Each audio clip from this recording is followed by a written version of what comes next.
Love is unconditional, the present moment. Love is unconditional. The Creator allows the world to unfold naturally according to the laws of nature He established. When strange or terrible things occur, they are rarely due to chance or external causes. Most of our problems come from a lack of love in our thoughts, words, and actions. Therefore, in trying to love each other and the Almighty, we should not place demands. True love accepts others fully, just as they are. To connect with our divine inner self, love is essential, specifically a pure, selfless, and non-demanding love. There's a saying, the world wants your body, so give it your body. But pure consciousness wants only your love. Even the smallest expression of love and gratitude towards consciousness will bring an overwhelming response of love and grace. This same love must extend to all living creatures. One cannot claim to love the Almighty while being unkind or indifferent to others. Rather than getting caught up in overthinking and analysis, it's better to seek peace. In that peaceful state, love often arises alongside a sudden, clear sense of truth.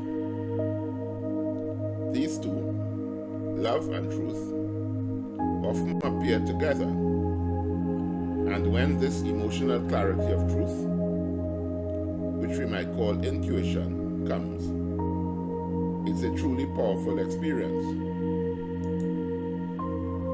We should aim high. We should aim high for high spirituals. We should aim high spiritually.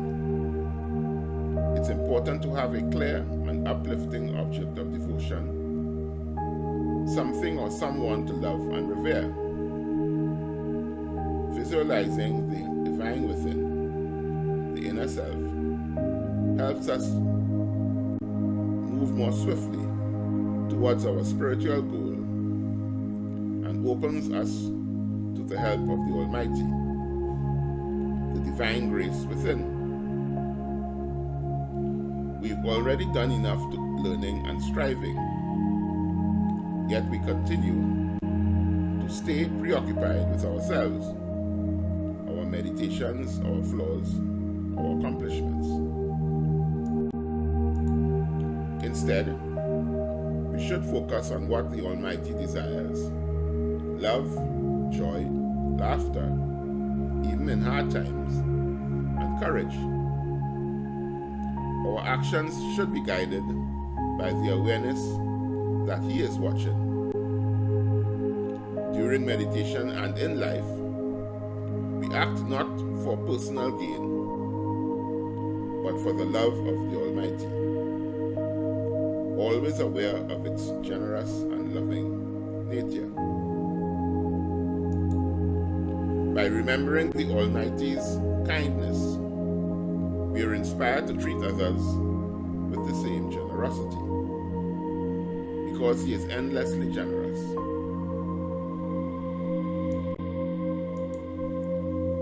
The present moment. It is foolhardy to worry about things that happened in the past or could happen in the future. You can do nothing about either. This is an unnecessary and unreasonable burden to place on the mind. A famous gospel said that one should take no thought for tomorrow. What it is really proffering is that one should not stress oneself about things yet to happen. Don't worry about it because it doesn't help and it robs you of your energy. It certainly clouds your vision and clarity, of the best way of responding. It may make you blind to everything that is in front of you.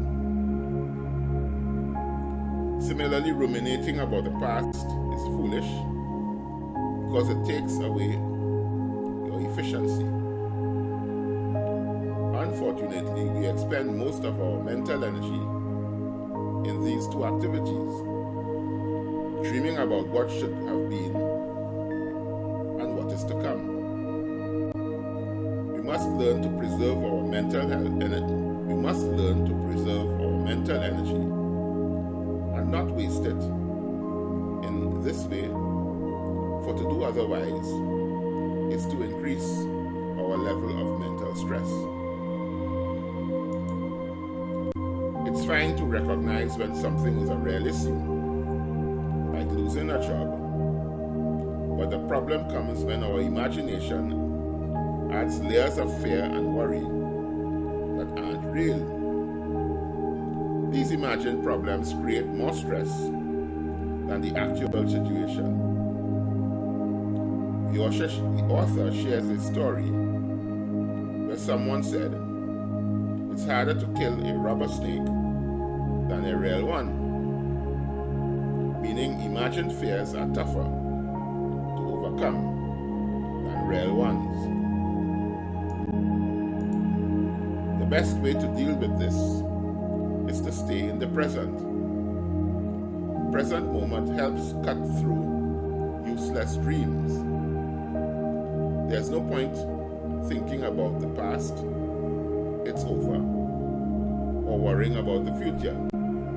It hasn't happened yet and won't go as you imagine.